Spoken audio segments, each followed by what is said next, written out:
ஆசிரியர், உங்க பையன் பெரிய புத்திசாலின்னு சொன்னீங்க. நான் கேட்ட சின்ன கேள்விக்கு கூட பதில் சொல்லாம மௌனமா இருக்கிறானே. பையனின் அப்பா புத்திசாலித்தனமான கேள்விகளுக்கு மட்டும்தான் அவன் பதில் சொல்வான் சார். வக்கீல், விபத்து நடந்த இடத்துக்கு 20 மீட்டர் தூரத்துல நின்னு பார்த்ததா சொல்றீங்களே, உங்களால் எவ்வளவு தூரம் பார்க்க முடியும் சொல்லுங்க. சாட்சி சொல்பவர், காலையில எழுந்ததும் நான் சூரியனை பார்க்கிறேன். அது என்னமோ கோடி மைல் தூரத்துல இருப்பதாக சொல்றாங்க. அதான் சார். ஆசிரியர், எந்த கேள்விக்கும் பதில் வெளுத்து கட்டுறியே, நீ எங்க இருந்து வர? மாணவன், வண்ணாரப்பேட்டையிலிருந்து சார்.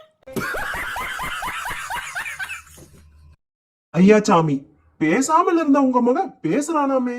அப்பா சாமி, அவன் பேசாமலே இருந்திருக்கலாம் போல இருக்குது. அப்பா அப்பா என்று கூப்பிடுவதற்கு பதிலாக அல்பா அல்பா என்று கூப்பிடுகிறான்.